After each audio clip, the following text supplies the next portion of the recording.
pleasure to introduce Juan Luis Mejia. Juan Luis Mejia is currently the president of FIT University, former Minister of Culture.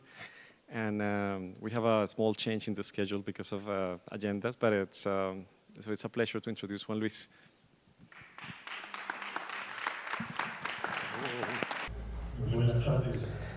Good afternoon. Thank you very much for the invitation.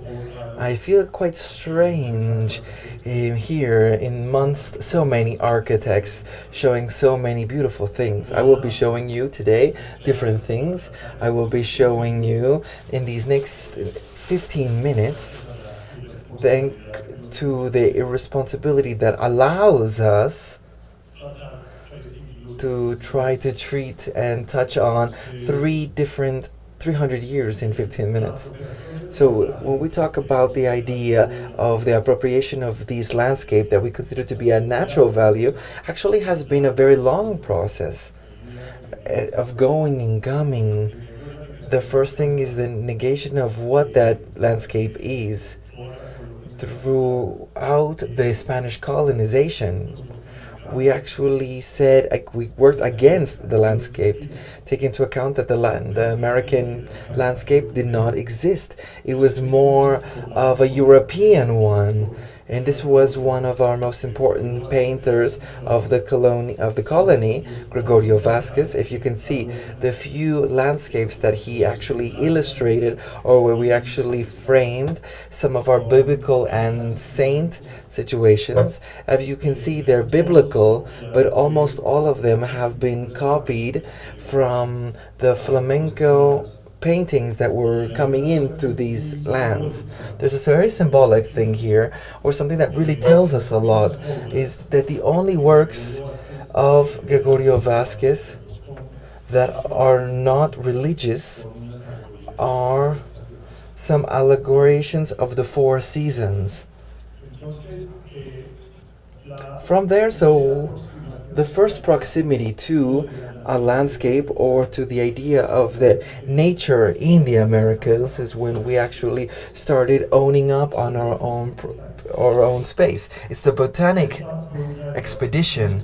This was one of many botanic expeditions that were in Latin America at the end of the Gorgonic period era, especially through the kingship of Carlos III. There was some very important expeditions in Mexico.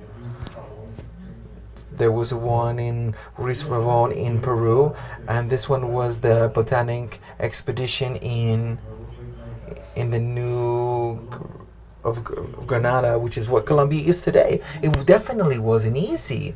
Mutis, is everybody familiar with Celestino Mutis? He was actually working more or less 20 years working with the royalty to be able to do this exhibition about the flowers and all of that ideas. Just after 20 years, he had the opportunity to come as a doctor in one of the rice royals. We're talking about 1663. He started working in front of the court to receive an authorization to be able to organize a botanic expedition to these lands.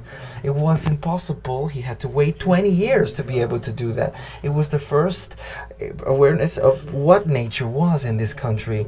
It was something marvelous, taking into account that these relationships, these networks being formed, these scientific networks that started being created at the end of the 18th century. He had understandings and he had correspondence with Linneo. He was one of the first scientists in that universal scientist where everybody tried to classify things. Linneo had a series of networks distributed around the world, and between them in Latin America with Mutis. And Mutis actually sent different test samples of plants, and here we can see that Linneo actually baptized the eval towards him. It's a very beautiful picture because for the painter to give this homage to Mutis, he actually created this idea, yes? It was the first situation where the Americans actually confronted their nature And unfortunately, this expedition, where we restored a major part of the independence, the first thing that they had in this conquisition. And so all of the material today is in the botanical garden in America.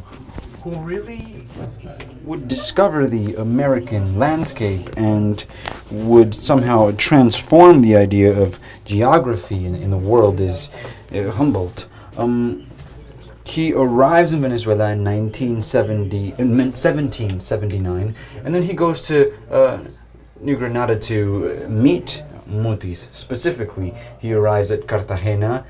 Around Cartagena, he observes an eclipse, and then he goes down the Magdalena River, and he arrives at Santa Fe de Bogota. He meets Mutis, and he continues in his trajectory toward Quito, and from Quito, he goes to Peru, and then he goes through the current of Humboldt, and he ends up in Mexico.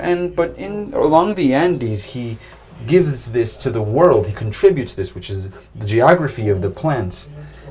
And it's all about how in the tropics, the subject of the formation of the landscape isn't owed to the stations of the year or to the seasons, but to the thermal floors. His cuts here are marvelous, where we can see each of the plants that are in each of the strata of the levels of the sea, all the way up to the tops of the mountains. And so this contribution of Humboldt would later be followed by the first painters. Once we had independence, we essentially opened the frontiers or the borders, and European painters begin to arrive from the Humboldt school. This is Albert Berg. He is one of the disciples of Humboldt who begins to express the idea of Humboldt's idea of the geography of plants. And so we can identify, in contrast to the painters of the colonies, we couldn't identify if they were imaginary plants or indigenous or European. Now we could describe not just the flora but the fauna and the geography, the American geography. This is Rugendas. He would be the great disciple of Humboldt, who would travel from Brazil, then Mexico and Chile and Argentina. He would essentially discover the Mapuches, and he would represent in images the theory of Humboldt with respect to the geography of plants. These are some of the landscapes. Rugendas continues the path of Humboldt through Mexico. This is when he goes from Jalapa to the Valley of Mexico with the volcano of Urizaba at the end. Then we would have a first approximation, I would say, our approximation, 1848, with what was called the Choreográfica Commission. This is like the second great attempt after the botanical expedition to basically empower ourselves over the territory. It was promoted by Mosquera, taking advantage of having in one of those Italians that were around here after the Napoleonic Wars, who was Agustin Codazzi. Codazzi had set up the geography of Venezuela, and we were envious that Venezuela had a great geography and we didn't.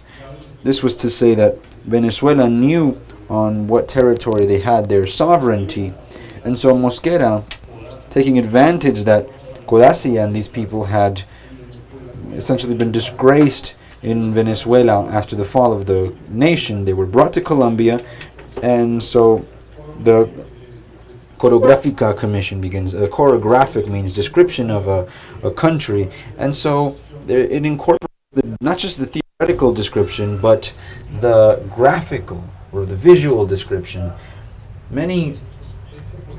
This, for example, is an Englishman who comes here to Antioquia, Enrique Price, and he brings with him the pictorial ability of the English travelers. He was really an accountant and creator of a philharmonic orchestra, but due to the need of a painter, he was brought along, and he was the first who was going to essentially describe pictorically this landscape and construct a great geography of the country, illustrated through these painters. Unfortunately, as with many things in this country, he was essentially truncated due to political issues, and good part of this work it becomes dispersed and it never reaches conclusion. And I like to bring it along with a current photography of the stone, the Piedra del Peñol, because it is an aggression toward our landscape. It's something else that we're going to see later on. This is Henry Price. This is our aquarelle painter. This is the Rio Negro Bay. This is Santa Fe de Antioquia. This is the Guadalupe Fall. So it's essentially the first appropriation of our landscape, but in reality, the process of recognizing ourselves. I like that verb, this recognition, to recognize, because it's one of those words that it says the same thing one way and the other. So the process of recognizing ourselves only begins in the 19th century, and there's a date that is really important, which is 1892, in which this painter, Francisco Antonio Cano, spontaneously and autonomously begins to carry out the first autonomous landscapes in which the characters are part of the scenery. They're not the central motif of the painting. Up to that point, it was the portrait was essentially the main motif, but now the landscapes began to take their own autonomy within the painting. And then we have the emblem painting, which is the horizons, which is the conquering of the territory. Now the territory is conquered. Now the acts of our elders have acted upon these territories, and still we had this value. And it's interesting to look at how values today are becoming anti-values. And this was essentially an emblem of ours, which was the process of empowerment over the territory. That process coincides not only with a visual movement, but there's an intellectual movement around that appropriation of what is ours, and it is a process of identity. It's very interesting, not just from painting, but from geography. This man, this doctor, has just published in Paris. He spent all of his savings publishing the first geography, the first description of our territory. It is beautiful to read this geography. It's very poetic. There is, for example, the description of a lagoon in a town close here, Eliconia. And that lagoon is characterized because there are two ducks that live in it. And there's something very innocent, but there's also a lot of appropriation over this landscape, which coincides with our first botanicals. Dr. Andrés Posada Arango begins to publish scientific studies. It's very interesting. It's a school of botanical scientists. Dr. Andrés Posada Arango, Mr. Uribe, Joaquin Antonio Uribe. And so, not just from painting, but from the from science, from we begin to take power or take control of our territory. And so, while Cano is painting those first landscapes, Tomás Carrasquilla is in Santo Domingo writing the first novel, the first Colombian novel. This is very interesting because this isn't spontaneous. It arises. There was a literary circle called the Casino Literario, and in one of their discussions they were wondering why there wasn't novel in Colombia, and so many sustained that there wasn't any novel-worthy material, Carrasquilla. And then later, Carlos R. Restrepo, ex-president, said that there wasn't novel not due to a lack of subject, but a lack of novelists. And so the novel is a human drama, and so there's a proposal. They tell Carrasquilla, if you say that there is novel material, then write one. And he writes one, and it is the first model that it was the first novel that we could say is Colombian, and it is the first in which the landscape really appears within literature. The proper names of the plants, the pomo, the arrayan, the chumbimbo, they begin to appear in that literature, as well as in Cano's painting. And so spontaneously, this other marvelous character, Romulo Carvajal from Sonson, in these small tablets of 15 by 10 centimeters, begins to, without learning about the theory of Impressionism, he begins to recreate or express this the landscapes that he sees from his house in Sonson, and we begin to see this process, and others in a more innocent manner. But we see this is the Aburrá Valley. This is a very unknown painter by the name of Gregorio Ramirez. These were the old landscapes. This part of the valley was dedicated to agriculture because this is where there was the most rain. The drier section was dedicated to keeping cattle and animals, essentially, livestock. And so through other techniques we begin to empower ourselves over this territory, and it becomes a part of our history and our painting throughout the 20th century. Till then, at the end of the 20th century, painters begin to perceive the landscape differently. This is an intervention by Carlos Uribe, in which, in a parody of the horizons, he's not pointing at the promised land, he's pointing at the plain that is fumigating the cocaine fields.